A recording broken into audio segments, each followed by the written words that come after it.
Não é brincadeira a falta de responsabilidade do Bolsonaro, desse Pazuello, que é um canalha incompetente, os dois, na minha opinião, que deveriam ser caçados e presos, se fosse um país sério, pelo genocídio que estão promovendo. Ainda em novembro, o Bolsonaro desautorizou o ministro da Saúde, esse Palermo, que chama general da Ativa, inacreditável.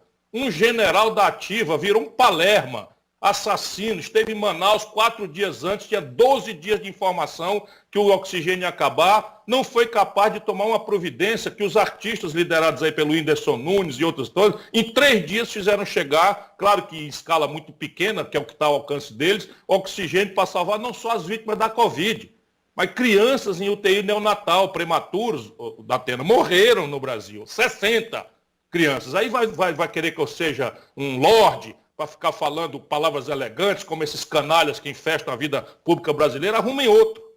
Eu estou completamente indignado e acho que só cadeia e impeachment para resolver o problema desses canalhas que ainda governam o Brasil. A Procuradoria-Geral da República pediu hoje ao Supremo Tribunal Federal, por meio do Procurador-Geral Augusto Aras, a abertura de um inquérito, de uma investigação contra o ministro da Saúde, Eduardo Pazuello. Justamente por quê? Por causa do colapso da saúde em Manaus. Olha, o que o Procurador-Geral da República diz é que ele considera que tem que ter uma investigação formal, um aprofundamento das investigações para ver se houve ou não houve omissão por parte do ministro da Saúde, Eduardo Pazuello. Ele considera gravíssimos os fatos atribuídos, imputados ao ministro da Saúde. Por quê? O que ele está dizendo basicamente? Que tem várias coisas a serem consideradas dentro do calendário apresentado pelo Ministério da Saúde. Quando que as coisas surgiram e quando houve uma atitude, uma ação concreta do Ministério da Saúde. Agora, o que o procurador diz? Primeiro, que ele considera que tem que ter um depoimento de Eduardo Pazuello à Polícia Federal. Ele acha que isso tem que ser um dos primeiros passos dentro desse aprofundamento da investigação para saber se houve ou não omissão por parte do ministro Eduardo Pazuello.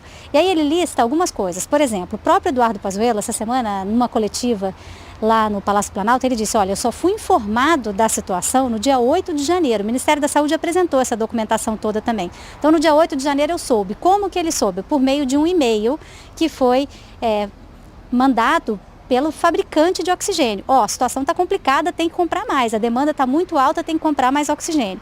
Só que a pergunta do Procurador-Geral da República é porque se ele soube no dia 8, só no dia 12 é que houve essa entrega. Essa entrega de oxigênio no estado do Amazonas só começou no dia 12. Então isso é um ponto que tem que ser questionado e que ele acha que tem que ser esclarecido. Outra coisa, houve um alerta na última semana de dezembro. Na última semana de dezembro, o pessoal já começou a avisar, olha, o número de internações está crescendo, está à beira de um colapso aqui o sistema de saúde em Manaus e no estado do Amazonas como um todo. E aí a pergunta do Procurador-Geral da República, que ele acha que tem que investigar justamente isso, é por que o Ministério da Saúde só mandou representante para lá, para o estado, no dia 3 de janeiro, se na última semana de dezembro eles já sabiam que a situação estava complicada.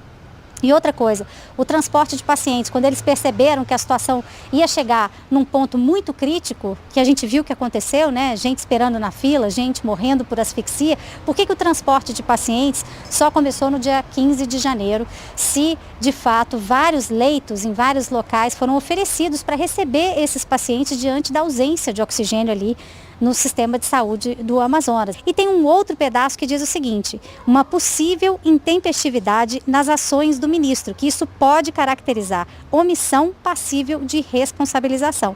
Consumação de uma conduta canalha, negacionista, incompetente, desses políticos salafrários que governam o Brasil, Bolsonaro à frente, Pazuello, general da Ativa. O Exército Brasileiro precisa botar a mão na cabeça. O general Pazuello está desmoralizando o Exército de Caxias. Eu, chegando à presidência da República, vou tomar providências com relação aos critérios de promoção. Não é possível uma pessoa chegar a general e ser tão desastrado, incompetente, canalha como esse Pazuello tem sido. Diante de uma tragédia, ele esteve em Manaus, recebeu ofício 15 dias antes, esteve em Manaus 3 dias antes do colapso.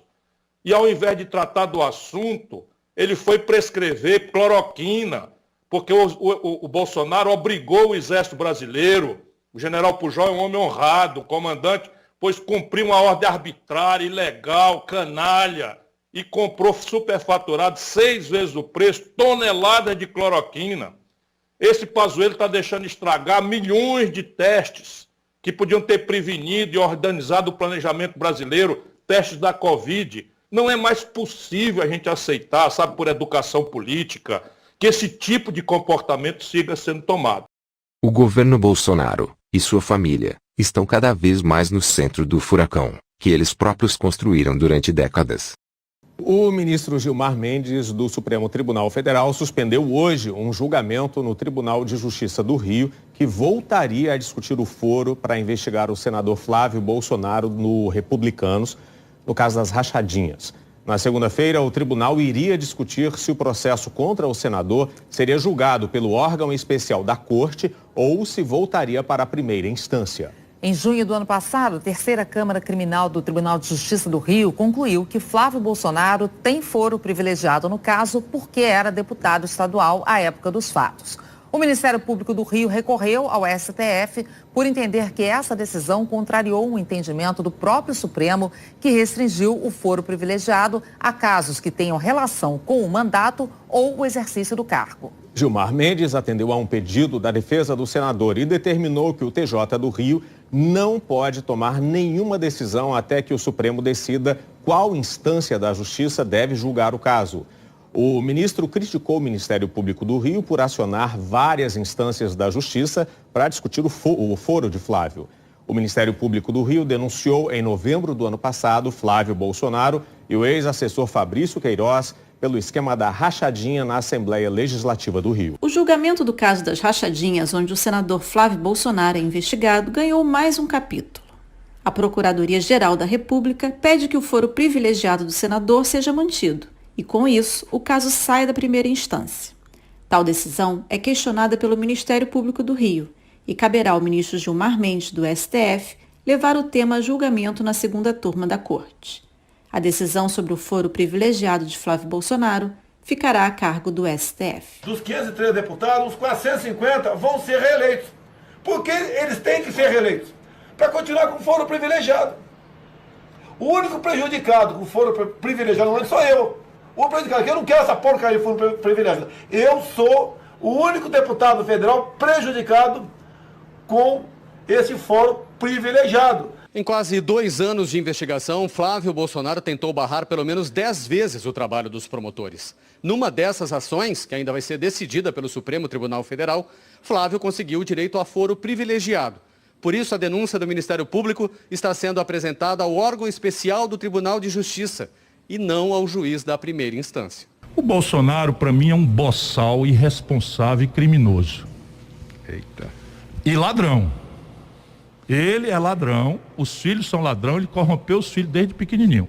E eu estou dizendo aqui no Isaías Nicolau e ele não me processa. Eu fui deputado no mesmo tempo do Bolsonaro, o meu deputado federal, e lá a gente sabia que o Bolsonaro tinha 5 funcionários fantasma, uma delas era a filha desse Queiroz, que é um bandido que tem 10 mortes nas costas, esse Queiroz aí, né? Pois bem, a filha dele chama Natália, eu tenho todos os documentos, vivia no Rio de Janeiro, e assinava os recibos e o Bolsonaro estava o dinheiro no bolso. E ele ensinou isso para os filhos, agora estão denunciados. Então o Bolsonaro é uma tragédia. E agora está pirando e navegando na maionese. É um bandido perigoso, cuja máscara está caindo. E depois disso, tudo leva a crer que o Flávio Bolsonaro voltou a ser assessorado pelo seu ex-advogado Assef.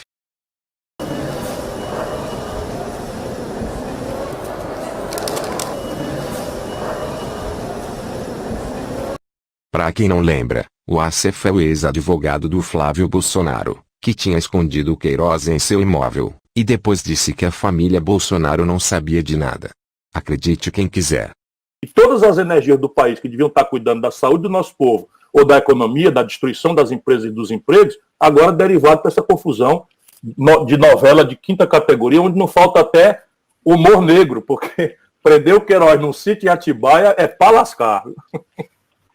Se não fosse trágico, seria todo mundo sabe que o Queiroz foi preso ontem na casa, num sítio de Atibaia que pertence ao advogado do Bolsonaro.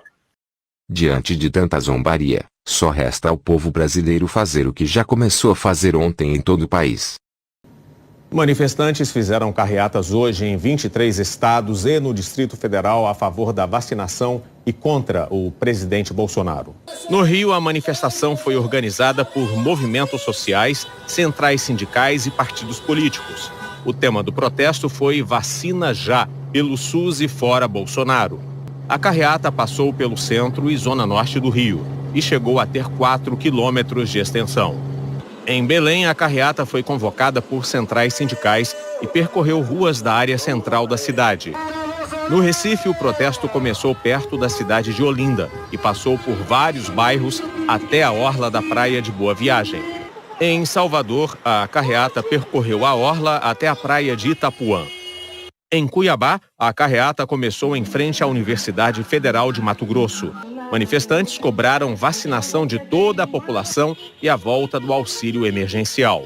Em Belo Horizonte, os manifestantes se reuniram em frente ao Mineirão e saíram em direção ao centro da cidade. Em São Paulo, os manifestantes se concentraram perto da Assembleia Legislativa, na Zona Sul. Com cartazes e faixas, pediram o impeachment do presidente Jair Bolsonaro.